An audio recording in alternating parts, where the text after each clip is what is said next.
Hi, and welcome to Queerography, the podcast where we share our queer biographies, the stories of how we came into our queerness.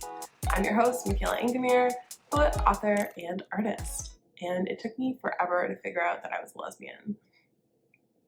And I think this experience is somewhat common. The older I get, the more people I meet, the more I realize that some of us were just out here like walking through life thinking that straight is the default, that's what we were, that's what we fit into.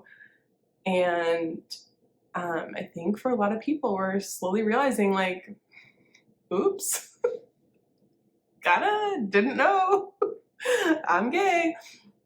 And because of conversations I've had around this and conversations with friends, with people on the internet, with internet friends, with acquaintances, I just feel like there's so much to talk about and so much to share. And as I was getting ready to record this, I was noticing like I was kind of having an embarrassment around talking about this for the first time,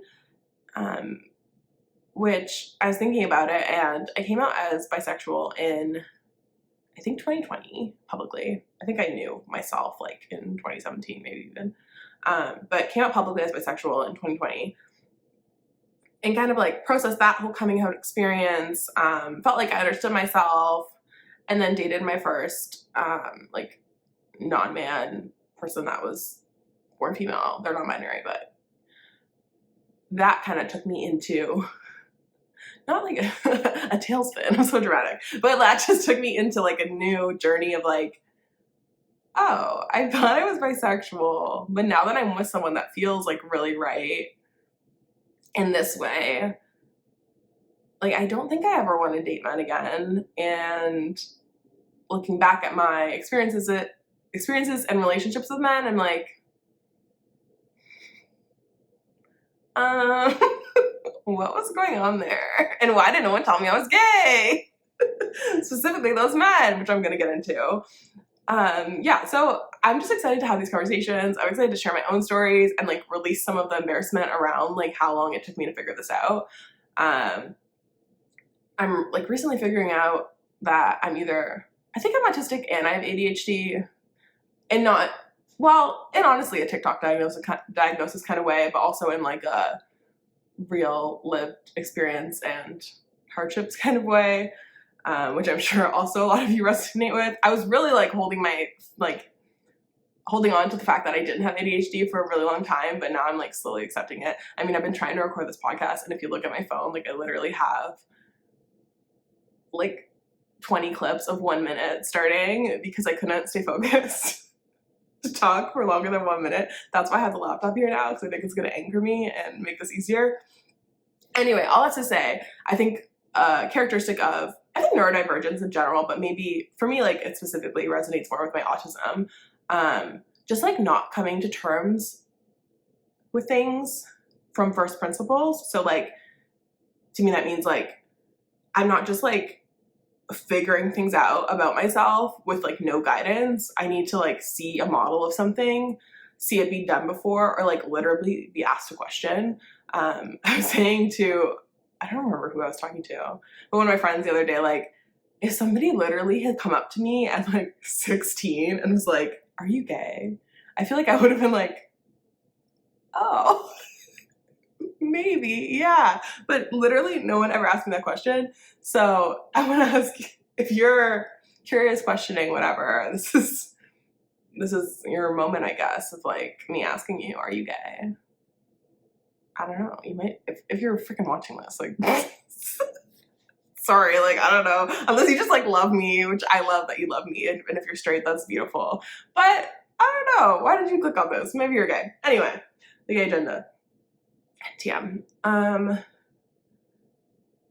Yeah, so the first thing I think that like kind of like sets the stage for why this took so long for me to figure out, and why I think like culturally it takes a lot of people a long time to figure out their queerness, is because of purity culture.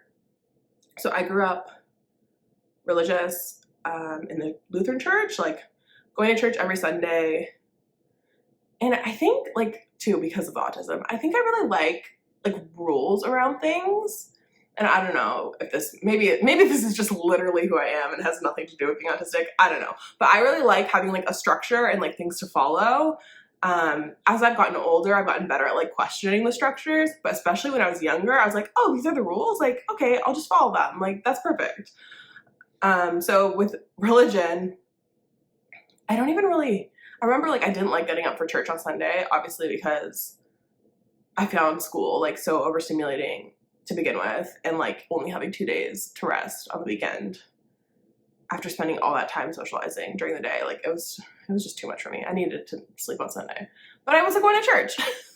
And I was learning, like Lutheran teaches like how the sermon every Sunday would be the law and the good news. So essentially like, this is why you're eternally damned, but like, don't worry, Jesus died to save our sins. And that's kind of how everything was phrased. So a lot of the guilt and the shame, I think that's like a big theme of religion, queerness together. It really like crafts, I think like hearing these kind of stories from such a young age, like crafted such a like persona or like a way of being in me that it was like so easy to make me feel guilty or like feel shame about things. So through being Lutheran, I want to talk about purity culture, like being told to not have sex, and I want to talk about being told not to be gay, because I think they coincide in a lot of ways. But I want to talk about like my upbringing in the church a little bit more and about being told not to be gay. I'm sure there's like just constant like messaging around. Well, it's not even like that. It's like anti-queer messaging. It's just like the messaging of like man and woman, Adam and Eve, like these are your only options. Your purpose in life is, if you're a woman, your purpose in life is to marry a man and bear children. I think that messaging is just so heavy in the church, and like, I guess, okay, I'm gonna throw a disclaimer in here. If you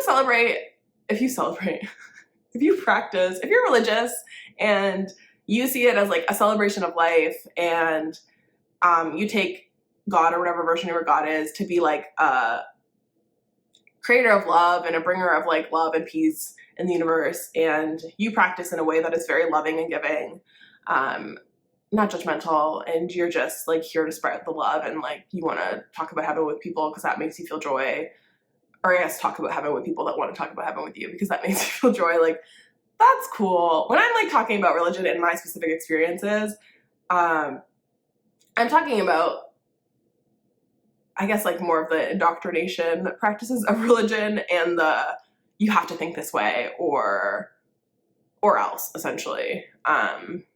So I know there are very many different levels of religion, and I have friends who are religious, and I think you can practice it in many different ways. So I'm not just like hating our religion, but I want to speak to my specific experience, because obviously like it didn't work for me.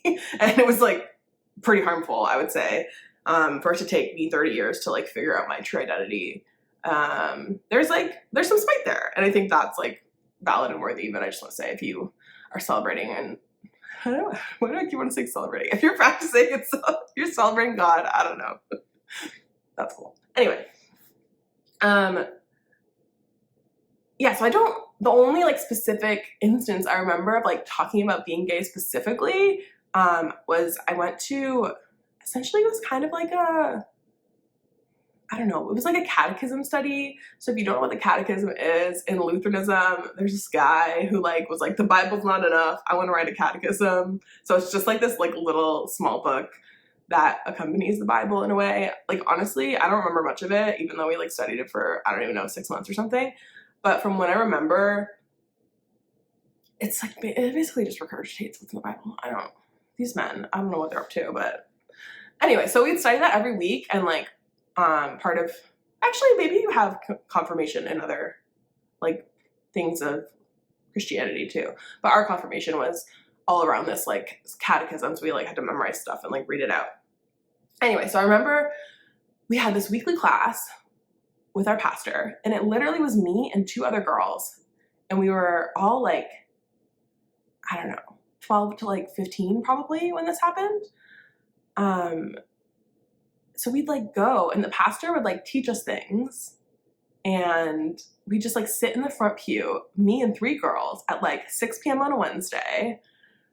And I live in Canada, so 6 p.m. on a Wednesday, like it's literally dark outside. We're in this like church, empty church with this pastor. I'm not like trying to make it like weird or sinister or anything, but like even just like without like a sinister energy, it's just weird. Like what were 3 like 12-year-old girls doing in a church with the pastor, like having him talk to them about all this stuff? Like I remember specifically him talking to us about how the Big Bang wasn't real. It's just like, what is this? Why was I like, it feels, retelling it out, like it feels traumatizing. So anyway, I remember like I was kind of cheeky and like I like to ask questions and stuff, and I don't remember thinking like, oh, I'm gay, I'm gonna ask the pastor what he thinks about being gay. But obviously like you're not just asking your pastor what he thinks about being gay because for no reason, you know? So I remember asking him like, is there any way that you can be gay and it's okay? Like, is there any loophole? And like, mind you, I'm like 12, 13.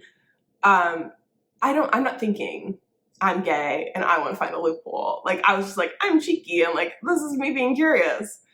Essentially, like, no matter what way I asked that question to him and we had the conversation for a few minutes, he was just like, no, it says in the Bible, like, man has to be with a woman, like, you can't be gay. Which, like, I think also my pastor was also neurodivergent. Shut up, Michaela. But like, maybe honestly, like he was a little quirky guy, you know? So I don't think that he was being like super sinister in that moment of like, oh, this little girl's gay, like I'm gonna tell her she can't be gay. Like in the same way that I didn't know why I was asking the question, I don't think he knew why I was asking the question either. But like obviously that's like something that stands out to me so much of like, and because of the way I just kind of like accept things that are taught to me, especially back then when I was younger, I think I was just like, okay, like, I guess we can't be gay. Moving on.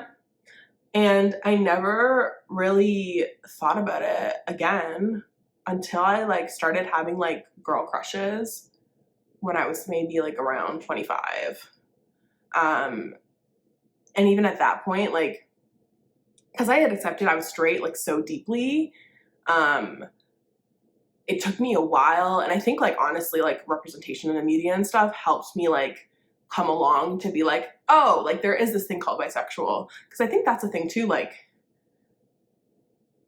there wasn't great bisexual representation when I was younger. And I think because I had been like so indoctrinated heavily, like there's no way I don't like men. Like there's zero way I don't like men. I absolutely like men.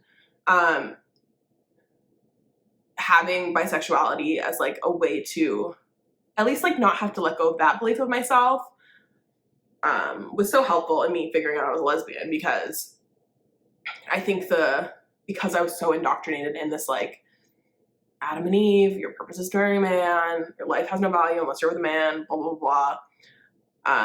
I wouldn't have been able to like get to where I am now without like learning about bisexuality.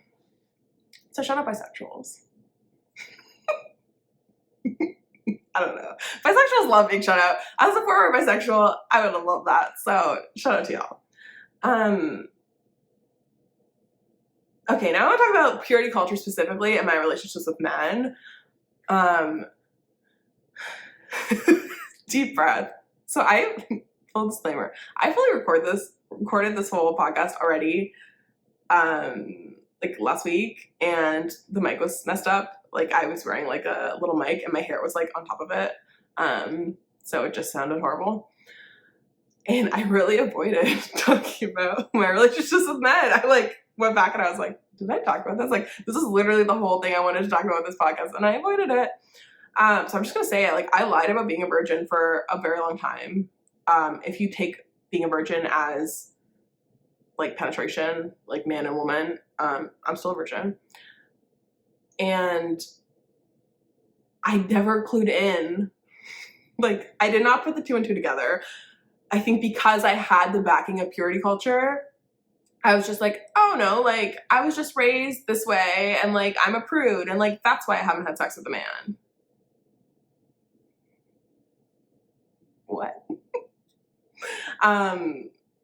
Purity culture for me specifically I don't even really remember it being like nailed that much into my head. And maybe again, like I think that's the way religion works, right? Like it's like all these subtleties, but it's just the repetition of like, even if you're not specifically saying to someone like every week you can't have sex until you're married, like people, you get the, I don't know, it's just like messaging and comments like that your parents make, that you hear about, I don't know, like people having babies out of wedlock, like sound like from like the 1900s, out of wedlock.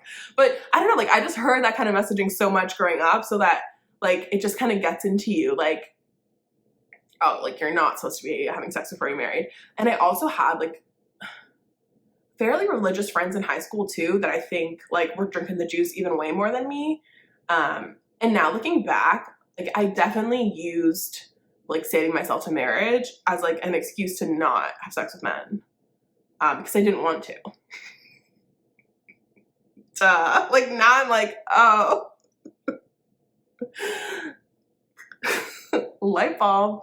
And I think because I was so like caught up in like everything I thought of in terms of like romance and desire and attraction, like I never was thinking about it really from a personal standpoint. Like, and I feel like again, it's that like inability to figure out things from first principles.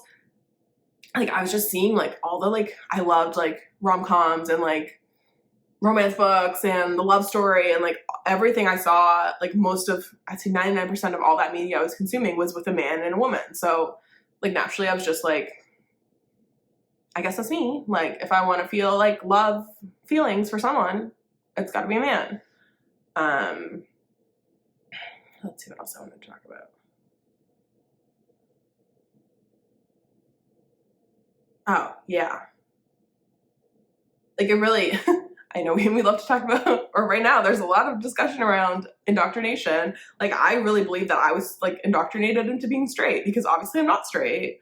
And I think like my worldview was so narrow that even though I knew like lesbians existed, I just like didn't see it as a possibility for myself. And I think that really speaks to like the effect of media representation and how, I don't know, like my parents didn't have queer friends. There was no queer people around me growing up. So I just didn't even think of it as an option. I wrote specific things about like men I like dated and stuff, but I'm not gonna like, I don't want to get into that too much. But like one of my longest relationships where like we're waiting till marriage. Looking back on that, like, oh, just like the shame I felt when we would do anything was like so much, and like a lot of it was initiated by him and not me, but I was still like, looking back, I felt like I was in love. Like, I mean, I feel like we were at least like really good friends and like had that love as friends.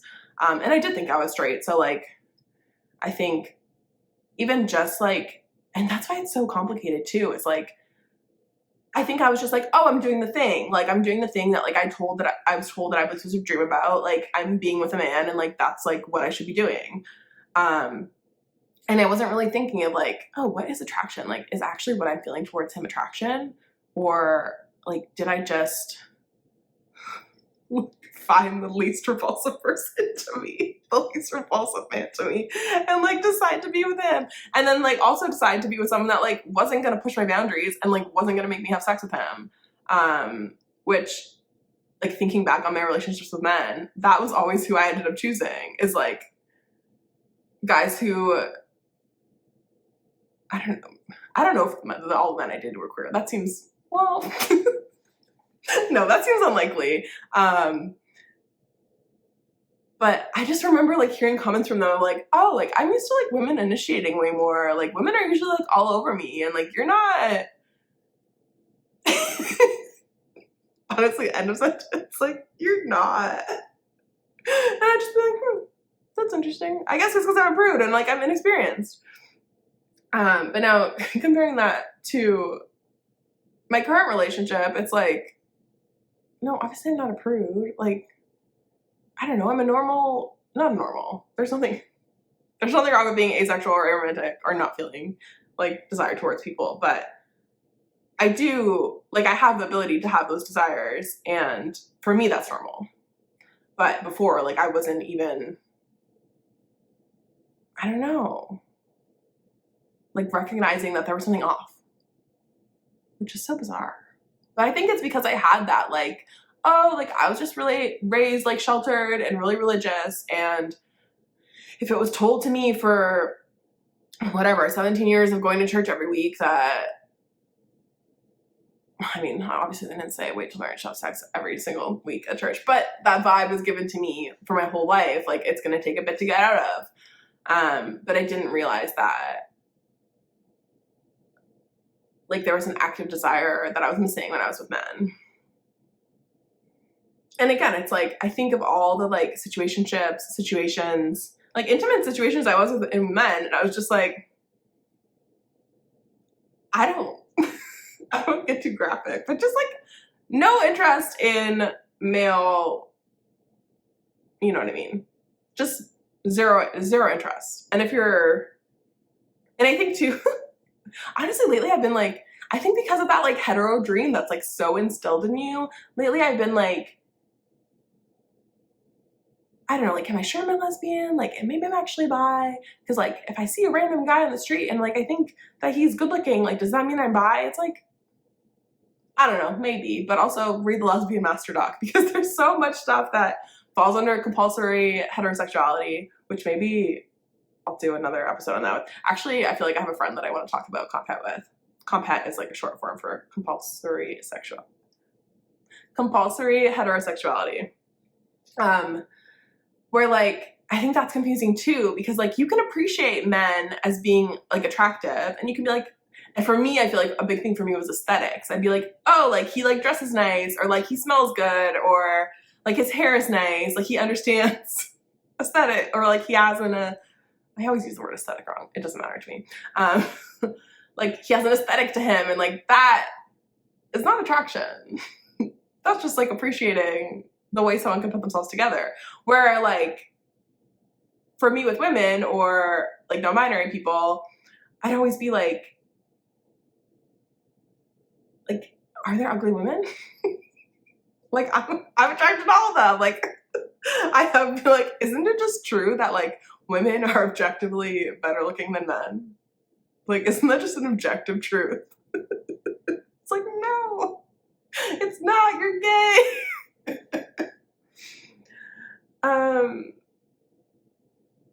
Oh, everyone here was something about conspiracy theories. Let me see. Oh, I mean, in general, like, we know, I mean, I don't know if we know. If we know, I know. In a lot of ways, like, conservative, traditional, religious ideals are just, in a lot of ways, created to enforce the patriarchy and enforce heteronormativity, right? So even if it's not like, oh, we're going to teach girls and boys and non-binary people and everyone, we're going to teach everyone that you can't have sex till marriage, and this might weed out some of the gays, because we might just get married really early and then be stuck in a marriage, and even if they figure out they're gay later, well, they'll probably have kids, so whatever, like, at least we'll keep repopulating the working class, which is really the, I don't know, like, I feel like the main purpose of a lot of, like, traditional conservative views in our society. Like, they just want to make us keep making babies, get us to keep making babies so that they can be workers. We can talk about that another day. But, like, obviously not, like, creating so much guilt and shame around exploring your sexuality, exploring what desire means to you, exploring, like, what feels good to you, and even, like, around self-pleasure, right? Like, I was told in the church, like, you can't self-pleasure. I mean, I did that anyway. Good thing I at least had that going for me.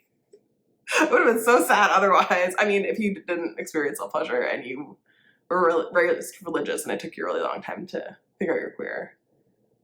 I mean, everyone should self-pleasure, no matter what your anything is. I believe in it. It's great. Yeah, I wonder, maybe that's a question for my therapist. I don't know. Because I was like, well, I think the thing with self-pleasure is, like, you can, like you can get into it as a kid and like not even really realize that that's what you're doing. And I think the vagueness of that is what let me like experience that and like feel joy and like not that much shame around it. Although I did feel like I wouldn't like naturally tell people I had self-pleasure before, but anyway. Okay, let's talk about masturbation again. Jesus Christ. All right. What else do I want to talk about? Oh yeah, just thinking of young couples who were raised in a similar way to me, who maybe have like similar mindsets to me and kind of just like accepted all the information that was given to them and like didn't think to question it. I feel like there's got to be so much people like later in life being like, oh, I'm queer, and I ended up with this person, and unfortunately, like we got married so young and started this family so young that like I wasn't able to figure out all this stuff about myself. And to me, that's like I see no. I mean, I'm sure if that's like your journey, like you probably love and appreciate your kids still, but it's like. We shouldn't be aiming for that, you know? Like that shouldn't be like what we're trying to get people to do. It seems just not good. Like maybe people hide from themselves and not really know who they truly are, I think is like such a disservice to humanity. Which I think goes into my next topic that I wanted to talk about today, which is the fear of being seen. I think, man, when I recorded this the first time, it also made me emotional. I was like, oh, maybe this time it won't be as bad, but just naturally, like, as queer people, like, we joke about being in the closet, like, making closet jokes. I literally went with my girlfriend to IKEA last week, and they were, like, going in the closet as a joke, like, and it's like, it's so funny, but, like, the actual, like, meaning and history and like personal meaning for being in the closet, like when you think about it, it's so sad. Like hiding such a big part of yourself.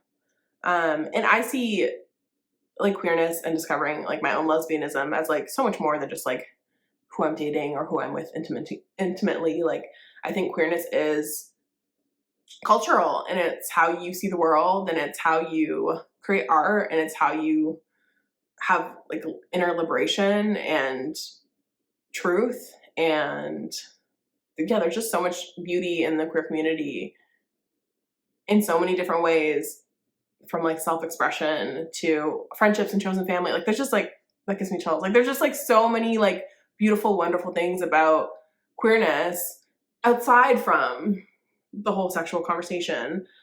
And like that, I think, is what makes it like so sad to me, of like how long it took me to figure out that I was queer, because I like always felt like resonance with queer people. Like I remember my last landlord, before I moved into my house, like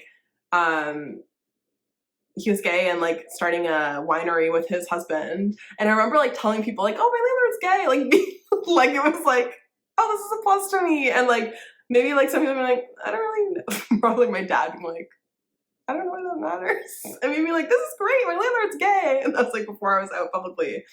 But just like, yeah, always feeling that like whenever I went to like, I don't always go to concerts by myself of queer people, like seeing like Betty Who twice by myself.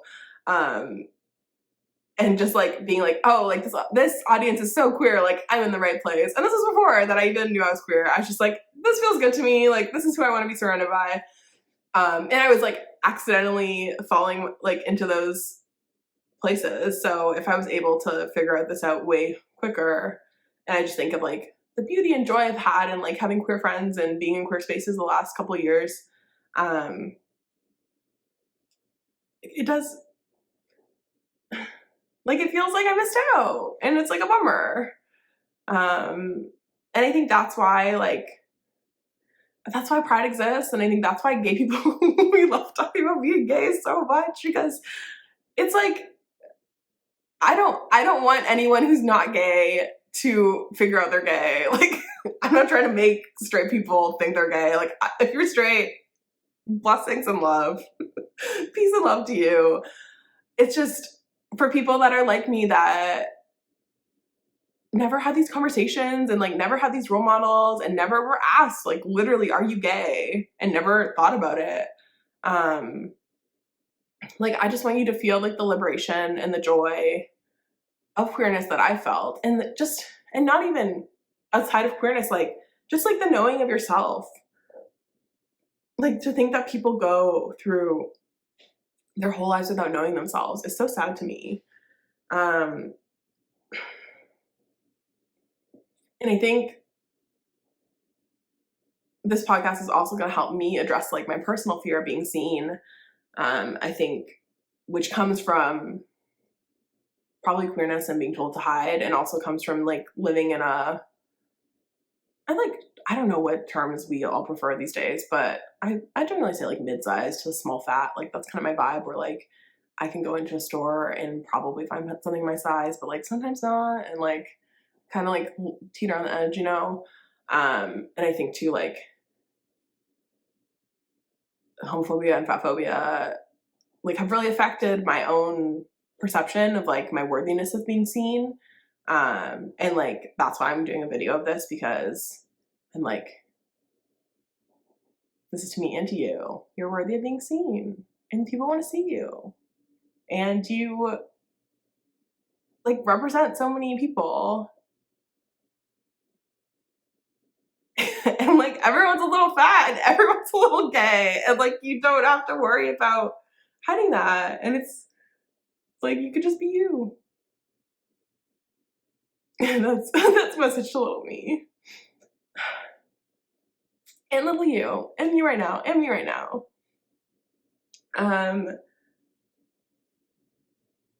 Yeah, so ultimately with this podcast, I want to get over my fear of being seen. And if that's something you struggle with, I'd love to help you through that too. And I think that's where I'm going to start or stop for today. I have many more things I want to talk about, so stay tuned for more episodes and for guests and for other fun things. And feel free to message me and tell me what you thought about this and give me topic suggestions, because clearly I can talk to myself for 30 minutes. Okay, I think that's where I'm going to end.